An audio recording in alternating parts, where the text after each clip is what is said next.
के लिए एक मास्टर चाहिए थी और उससे तो पता है कि बादशाहान का पोटेंशियल कितना है। वो तो इमेजिन करने लगता है कि एक ऐसा स्ट्रेंथ वाली पोटेंशियल वाली टेमर के साथ रहकर वो खुद कितना ज्यादा पावरफुल हो जाएगा और पावरफुल होने के बाद इस खूबसूरत बला को प्रोटेक्ट करेगा। अब ये देख करके लियो ने मन बना लिया है वो उसका कॉन्ट्रैक्ट बीस्ट बनेगा, तो वो उसे ले जाकर अपने टीचर को कहती है कि वो इसकी बीस्ट टेमर बनना चाहती है। टीचर उसे समझा रही थी कि एक बार फिर सोच लो, तुम किसी भी बीस्ट के साथ अगर कॉन्ट्रैक्ट करती हो तो जिंदगी भर उससे नहीं अलग हो सकती। वही सो किंग ने उसका मजाक उड़ाते हुए कहती है कि तुम्हारे बीस्ट ने तुम्हें अबैंडन क्या कर दिया, तुम्हारा दिमाग तुम्हारे ठिकाने से हिल गया है क्या, जो तुम इस जैसे छोटे कचरे को अपने साथ बाइंड अप करने वाली हो। वही सो किंग के इस बात के मेंशन करने के बाद सभी को याद आ जाता है कि कैसे पिछले महीने बादशाहान के बीस्ट ने उसे अबैंडन कर दिया था और वो सभी लोग उसका मजाक उड़ाने लगते हैं, उसके साथ साथ लियू का भी। लेकिन फिर भी बादशाह उसे डिफेंड करती है ये बोलते हुए कि ये ट्रैश नहीं है, मुझे जो बोलना है बोलो, लेकिन मेरे बीस्ट को कुछ मत कहना। ये देखकर तो लिन यू अब पूरी तरह से लॉयल होने का डिसाइड करता है अपने मास्टर के साथ। वहीं टीचर ये देखकर कि बादशाह हटने वाली नहीं है, उसने इरादा पक्का कर लिया है, तो वो उन दोनों को बाइंड अप कर देती है। जैसे ही उन दोनों का आपस में कॉन्ट्रैक्ट होता है, दोनों की सोल मर्ज हो जाती है। लेकिन इसी के साथ दोनों की कल्टीवेशन लेवल भी सामने आ गई थी, जो कि 0 थी 25 में से। अब जैसे ये बात बाकी सारे डिसाइपल्स को पता लगती, इससे पहले कि वो उसका मजाक उड़ाते, बादशाह फटाफट अपने बीस्ट को पकड़ती है और वहाँ से दौड़ लगा लेती है। अब ये देखने के बाद लिनियो ने डिसाइड कर लिया था कि जब वो पावरफुल हो जाएगा तो एक एक को आकर सबक सिखाएगा, जिसने भी आज उसके और उसके मास्टर का मजाक उड़ाया है। अब इसके बाद सीन शिफ्ट होता है, हमें बादशाहान के मेंशन को दिखाते हैं, जहाँ पर उसे समझ नहीं आता कि वो अपने इस छोटे से बीस्ट को क्या खिलाए। तो उसके पास जो भी मौजूद था, हर्ब्स, क्रिस्टल, ट्रेजर, सीड्स, वो सब कुछ बॉक्स खोलकर उसके सामने रख देती है। और काफी देर से भूखे और पावर ना होने की वजह से हमारा लिनियो बिना सोचे समझे सब कुछ निकल जाता है। और अपने बीस्ट टेमर के साथ होने की वजह से, इन सबको खाने की वजह से उसके अंदर कुछ पावर्स भी ऐड हो गई थी। उसने 25 इवोल्यूशन पॉइंट्स कलेक्ट कर लिए थे, जिनका यूज करके वो खुद को इवॉल्व कर सकता था। तो वो फटाफट ट्रांसफॉर्मेशन प्रोसेस को स्टार्ट कर देता है। इस प्रोसेस के दौरान उसकी बॉडी से तेज एनर्जी रिलीज होने लग जाती है और वो हवा में फ्लोट करने लगता है। बादशाहान को अब तक किसी बीस्ट को टेम करने का कोई एक्सपीरियंस नहीं था, तो वो अपने इस छोटे चिकन को इस हालत में देखकर डरने लग जाती है, ये सोचकर कि कहीं कुछ गलत खिलाने की वजह से उसका बीस्ट स्वर्ग तो नहीं जाने वाला। उसे खोने के डर से ही उसने तो आंसू बहाने शुरू कर दिए थे। लेकिन तभी देखते ही देखते हमारा हीरो पूरी तरह से ट्रांसफॉर्म होकर एक ब्लेजिंग ओथ में कन्वर्ट हो जाता है। और इसके बाद जो उसे पावर रिसीव होती है वो भी काफी ज्यादा अमेजिंग थी। उसे मिलते हैं fire feathers, soul burning fire flame, sky devouring fire storm और इसके साथ डिवाइन एम्परर्स गेज, जो कि 1000 माइल्स में होने वाली एनर्जी फ्लक्चुएशन को नोटिस कर सकता था। लिनियो ने अपने सारे पॉइंट्स को अपने ट्रांसफॉर्मेशन में यूज कर लिया था, तो अब उसके इवोल्यूशन पॉइंट्स फिर से 0 हो जाते हैं। वहीं दूसरी तरफ अपने चिकन को सही सलामत देखने के बाद बादशाहान तो उसे फिर से गले से लगा लेती है। बेचारा सफोकेट होने लग जाता है, लेकिन वो एक नंबर का ठरकी था, अब उसे मजा आने लग गया था।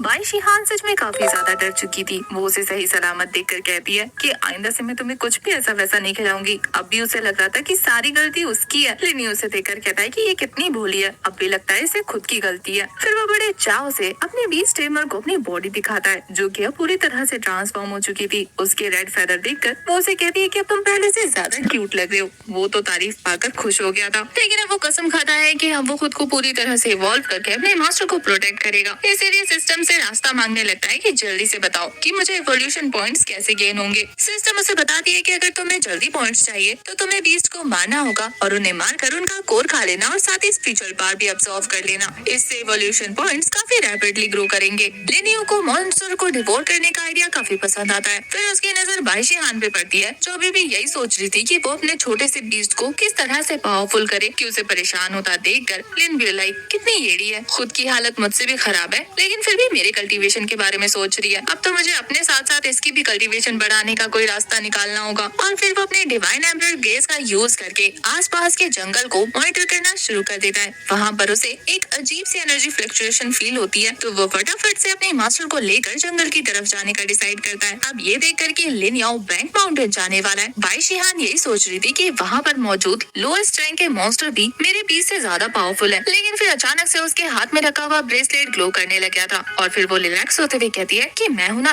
मैं इसे प्रोटेक्ट करती रहूंगी। और फिर थोड़ी देर में वो लोग हेवनली इंपीरियल एकेडमी के बैक माउंटेन में पहुंच जाते हैं, जहां पहुंचने के बाद बादशाहान को अपनी बेस्ट फ्रेंड चैन ज़ुए मिलती है, जो उसके हाथ में उस छोटे से चिकन को देखकर रोना शुरू कर देती है, ये कहते हुए कि जब मुझे जाओहू ने बताया था कि तुमने एक छोटे से चिकन के साथ बाइंड अप कर लिया है, तो मुझे उसकी बात पे यकीन नहीं हुआ। लेकिन तुम तो सच में अपने फ्यूचर के साथ खेल रही हो। माना कि उस शैडो वुल्फ ने तुम्हें बिट्रे कर दिया, लेकिन इसका मतलब ये नहीं कि तुम एक स्ट्रॉन्ग बेस डिजर्व नहीं करती। तुम इस मुर्गी के बच्चे को यहीं फेंक दो और मेरे साथ चलो। मैं तुम्हें एक बहुत ज्यादा स्ट्रॉन्ग बीस्ट के साथ बाइंड अप करवाती हूँ, जो तुम्हारी कल्टीवेशन को तेजी से बूस्ट अप करने में हेल्प करेगा। लिनियो को तो उसकी बात पे गुस्सा आ रहा था कि एक और अंधी से सामना हो गया, इसे भी मेरी पावर का अंदाजा नहीं। खैर छोड़ो, अब इस बेवकूफ के साथ बात करके मैं अपना टाइम वेस्ट नहीं कर सकता, मेरे पास और भी जरूरी काम है करने को। ये कहते हुए वो फिर से अपने डिवाइन एम्परर गेज का यूज करता है और वो एनर्जी फ्लक्चुएशन उसके काफी पास पहुंच चुकी थी, यानी उसका टारगेट उससे अब ज्यादा दूर नहीं है। तो वो उनकी बातों को इग्नोर करते हुए फटाफट वहाँ पर पहुँच जाता है। उस चिकन के जाने के बाद चेंजुए को लग रहा था कि ये अच्छा मौका है। वो कहती है कि इसका पीछा छोड़ो और मेरे साथ चलो, पर बाई शिहान बिल्कुल मना कर देती है उसके साथ जाने को। वो कहती है कि उसने अपना फ्यूचर एक्सेप्ट कर लिया है और उसे लोजी पे पूरा यकीन है। अब उसके जाने के बाद उसके दोनों दोस्त आपस में बात करते हुए कह रहे थे कि उन्हें ज्यादा फिक्र करने की जरूरत नहीं। वैसे भी ये बैक माउंटेन बहुत ज्यादा खतरनाक है, उस जैसे चूजे का यहाँ पर ज्यादा देर टिकना वैसे भी पॉसिबल नहीं, जल्दी मारा जाएगा। उनमें से किसी को भी लिनियो की पावर पर यकीन नहीं हो पा रहा था, क्योंकि उन्होंने अपनी आंखों से नहीं देखा ना। इधर लिनियो बाकी सारे मॉन्स्टर्स को इग्नोर करते हुए फटाफट से अपने टारगेट के सामने पहुंचता है, जो कि एक सेंटीपीड था। वैसे भी ये लोग नेचुरली चिकन के एनिमीज होते हैं, तो उसे देखकर तो उसका खून वैसे ही उबाल मारने लगता है। तो फटाफट से अपने रियल फॉर्म में ट्रांसफॉर्म होने के बाद वो उसके साथ फाइट स्टार्ट कर चुका था। वो सेंटीपीड भी कुछ कम नहीं था अपनी स्पिरिचुअल पावर से, जो वो उस पे हिट करता है। तो लिनियो ने बड़े आराम से अपने छोटे छोटे पंखों से उसकी स्पिरिचुअल पावर को टच कर लिया था और फिर वो अपने स्काई डिवोरिंग फायर स्टॉर्म का यूज करके थोड़ी देर तो उसे डिस्ट्रैक्ट करता है और फिर थोड़ी देर बाद सोल बर्निंग फ्लेम का यूज करके उसकी सोल को भी बर्न कर देता है। वो सेंटीपीड खुद को डिफेंस नहीं कर पाता और देखते ही देखते उस फायर से झुलस कर वहीं मर जाता है। उसके मरते ही उसका डीमन कोर भी उसकी बॉडी से बाहर निकल गया था। अपने छोटे चिकन की ये बहादुरी देखने के बाद बाई शिहान पूरी तरह से हैरान थी। इधर अपना काम खत्म करने के बाद हमारा हीरो अपना रिवॉर्ड लेता, उससे पहले वहाँ पर एक शैडो वुल्फ आकर उस कोर को हथियाने की ट्राई करने लग जाता है। पता चलता है कि ये शैडो वुल्फ और किसी का नहीं बल्कि बाई शिहान के क्लासमेट का बीस्ट है। वो लोग ऐसे दावा कर रहे थे कि वो लोग इस सेंटीपीड को कितने दिनों से चेस कर रहे हैं। अब जब फाइनली वो मर गया है तो उसका ये कोर सिर्फ इन्हें ही मिलना चाहिए। यहाँ बाई शिहान स्टैंड लेते हुए कहती है कि उसके चूजे लिनियो ने इसे मारा है।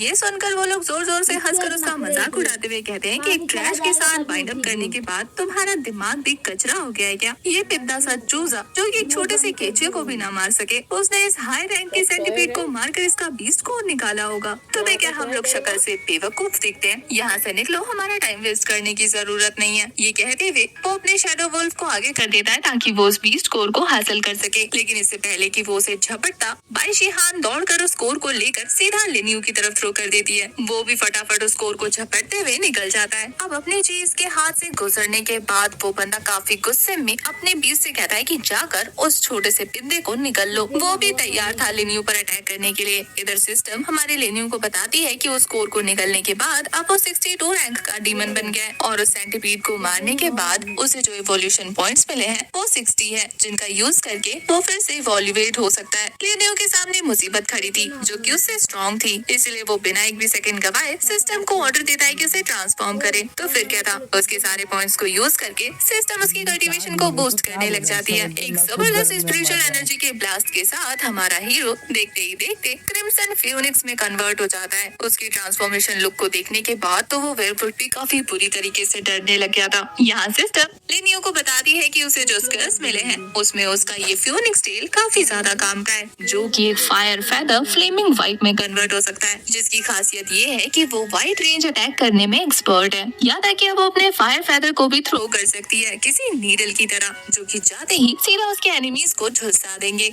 यहाँ सिस्टम हमारे हीरो को आइडिया देती है कि उसके सामने जो वुल्फ खड़ा है ना, अगर वो उसे मार दे तो उसे 150 इवोल्यूशन पॉइंट्स मिल जाएंगे। ये सुनकर तो वो खुशी के मारे पगलाने लग गया था। इधर उसके दुश्मन ये जानते हुए भी कि वो पावरफुल हो गया है, वो कहते हैं कि ये है तो एक चिकन ही ना, हमारा क्या ही बिगाड़ लेगा। इसीलिए वो अपने वुल्फ को ऑर्डर देता है कि अपनी पूरी पावर अनलिश करो और इसे जान से मार दो। उसका वुल्फ भी अपने फ्लैश अटैक करने को रेडी था, लेकिन वो जैसे ही लिनियो के पास पहुंचता है, इधर से बाई शिहान भी अपनी स्पिरिचुअल एनर्जी उसके साथ मर्ज करते हुए उसे और भी ज्यादा पावर ट्रांसफर करने लगती है, जिसको पाकर तो लिनियो के अंदर अब स्पिरिचुअल एनर्जी का गुबार भर चुका था और वो अपने फायर टेल का यूज करके उसे झुलसा कर रख देता है। लिनियो ने उसे इतना तोड़फोड़ दिया था कि थोड़ा होश में आने के बाद लिनियो को अपने सामने देखकर वो फिर से बेहोश हो जाता है। अभी तक वो शैडो वुल्फ मरा नहीं था, उसकी सांसें चल रही थी, इसीलिए वो वुल्फ मास्टर हमारे हीरो को रुकने का कहता है। वो तो उसे धमकी दे रहा था कि अगर तूने उसे जान से मारा ना तो फिर तो जिंदा नहीं बचेगा। वो लोग तो बाई शिहान से भी रिक्वेस्ट करने लगते हैं कि हम क्लासमेट है ना, एटलीस्ट हमें जाने दो। और लिनियो यही सोच रहा था कि अब जब इनकी जान पर पर बनाई है तो अभी नहीं याद आ रहा है कि ये मेरी मास्टर का क्लासमेट है। लिनियो तो बिल्कुल भी रुकने वाला नहीं था,